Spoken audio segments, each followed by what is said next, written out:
Hello everyone, welcome back to our channel Online Lectures in Nepali and हामी अहिले NEB class 12 को C programming को playlist मा छौं एन्ड त्यसमा हामीले हाम्रो प्रिभियस भिडियोहरुमा चाहिँ पोइन्टर को कन्सेप्ट पोइन्टर मा युज हुने अपरेटरहरु के छ एन्ड देन गएर हामीले पोइन्टर को एउटा सानो एक्जाम्पल गरेर हेर्यौं पोइन्टर भनेको चाहिँ हामीले बुझिसक्यौं कुनै पनि भेरिएबल डिक्लेयर गर्दाखेरि चाहिँ हामीले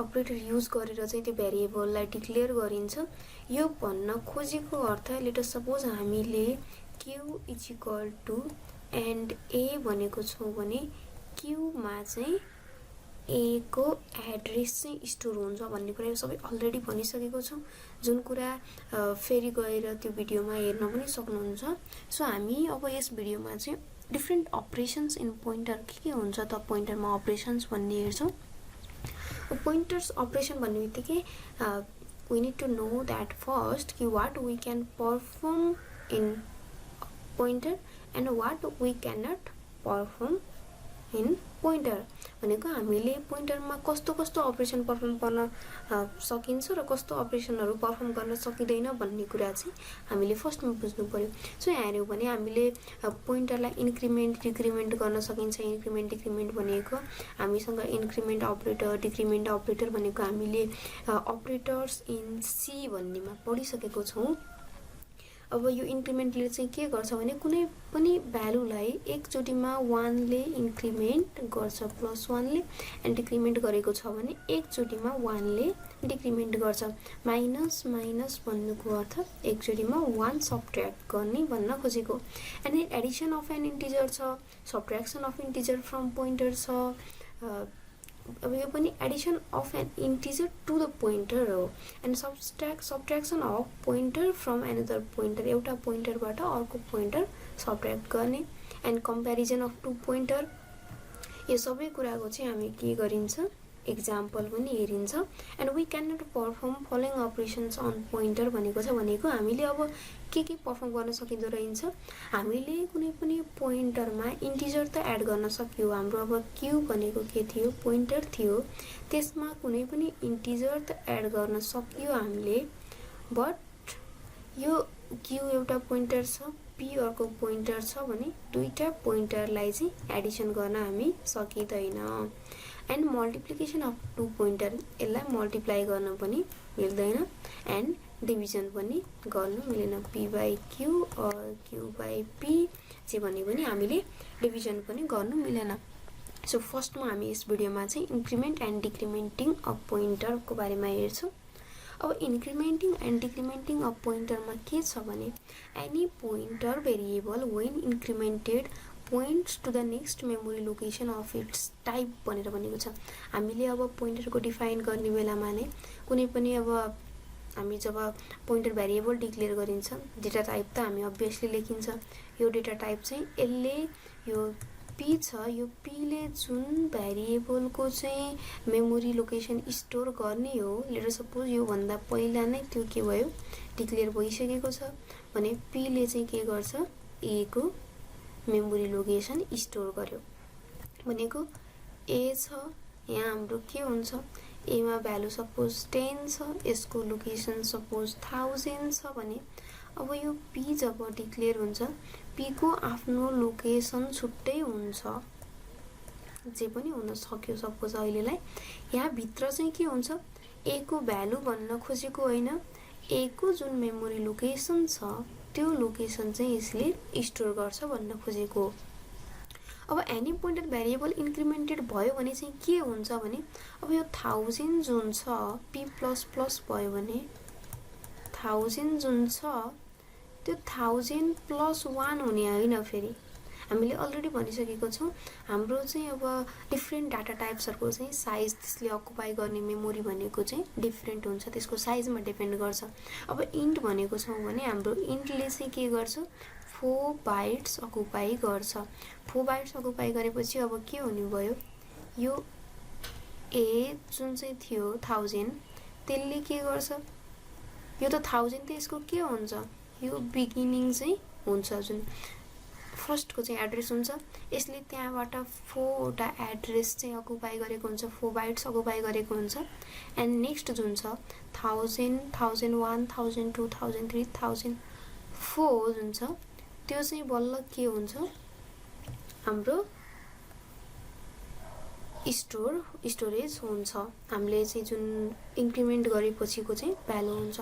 सो यहाँ हामीले हेर्यौँ भने the pointer gets incremented according to the value of the data type it stores भनेको त्यसले जस्तो डेटा टाइप चाहिँ स्टोर गरेको छ त्यसको आधारमा चाहिँ इन्क्रिमेन्ट हुन्छ, +1 हुने होइन भने। अब यहाँ हामीले भनिसकेको छ अब इन्ट पी हामीले पी डिक्लेयर गर्यो, ए को भ्यालु अलरेडी चाहिँ इनिसियलाइज गरेको छ। अब पीले यो ए को चाहिँ मेमोरी लोकेसन स्टोर गर्छ एन्ड पी प्लस प्लस गर्यो भने अब एड्रेस चाहिँ पहिला पी को एड्रेस त्यसले गरेको स्टोर गरेको एड्रेस जुन थियो त्यो चाहिँ के हुन्छ 4 ले इन्क्रिमेन्टेड हुन्छ। एन्ड यो स्टार पी भनेको चाहिँ के हो फेरि यसले त भ्यालु दिने हो नि त ए को भ्यालु।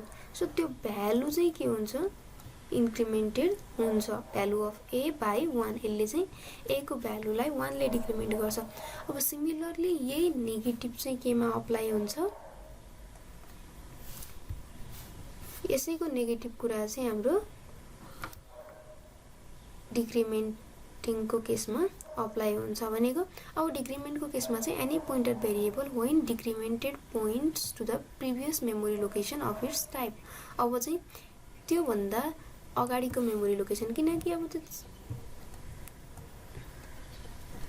यो छ एउटा स्टोरेज भने अब यो भन्दा अगाडिकोलाई चाहिँ यसले के गर्ने भयो डिनोट गर्ने भयो। The pointer gets decremented according to the value of the data type it stores.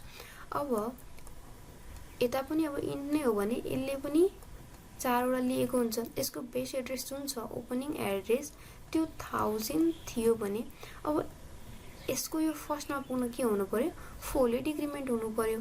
For example यहाँ पोइन्टर भेरिएबल डिक्लेयर गर्यो, ए इनिसियलाइज गर्यो, पी ले ए को भ्यालु स्टोर गर्यो, पी माइनस माइनस गर्दाखेरि त्यो चाहिँ केले 4 ले डिक्रिमेन्टेड हुने भयो। यो चाहिँ त्यसको भ्यालु चाहिँ 1 ले डिक्रिज हुने भयो। अब यसको हामी प्रोग्राम गरेर हेरौँ। Continue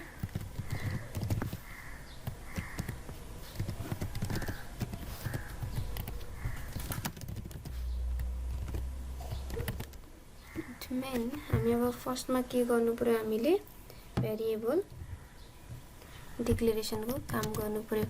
int A is equal to 5 pointer P and then P ले के गर्यो ए को लोकेसन चाहिँ मेमोरी लोकेसन स्टोर गर्यो। प्रिन्ट य फर्स्टमा हामी के गरेर सो गरौँ भने एक्चुअल भ्यालु चाहिँ पी ले के स्टोर गरेको छ त्यो पनि हेरौँ न हामी।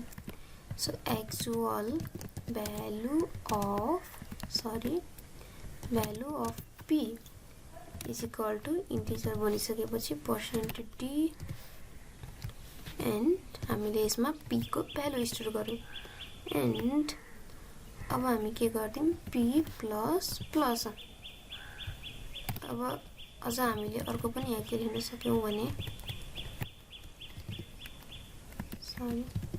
value pointed by p is equal to %d। यो चाहिँ हाम्रो के हो स्टार p हो। सबै कुरा हामी एक-एकमा गर्छौँ। अनि अब हामीले इन्क्रिमेन्ट गर्यौँ, इन्क्रिमेन्ट गरेपछि अब हाम्रो चाहिँ फेरि actual value of p after incrementing बनाऊ %d एन्ड देन हाम्रो अब चाहिँ p को भ्यालु के हुन्छ त भनेर लेखौँ। यसलाई हामी अब रन गरौँ। यसलाई भनेर दिएको छ। अब यो चाहिँ के हो भने हाम्रो फर्स्टमा चाहिँ p को जुन छ लोकेसन p ले यहाँ भित्र स्टोर गरेको त्यो चाहिँ के छ 6487572 छ। And value pointed by P यसले के पोइन्ट गरेको ए हामीले 5 दिएको थियौँ त्यही भएर यसले पोइन्ट गरेको भ्यालु चाहिँ 5 हो। And actual value of P after incrementing अब 7 2 थियो लास्टमा, हामीले इन्ट भनेको छौँ, 4 ले इन्क्रिज हुनु पर्यो, सो 7 6 भयो।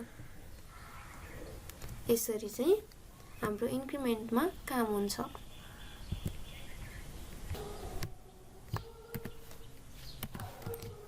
अब हामीले चाहिँ के गरेर हेरौँ भने एउटा भ्यालुलाई चाहिँ इन्क्रिमेन्ट गरेर हेरौँ, p लाई इन्क्रिमेन्ट गरेर हेरौँ।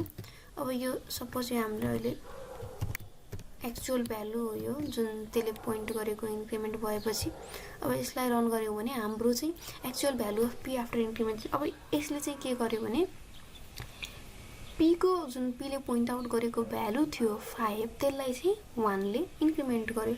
तर अब हामीले यस्तो गर्दा चाहिँ मिस्टेक हुन्छ है फेरि, भनेको अब हामीले पहिला हाम्रो p++ थियो, अब हामीले यो p++ गरेपछि यसलाई चाहिँ इन्क्रिमेन्ट गर्यौँ, एन्ड देन अब हामीले यहाँ %d एकै ठाउँमा प्रिन्ट गरौँ। अहिलेलाई नयाँ लाइन लेख्नुभन्दा हामीले पोइन्ट p गरौँ।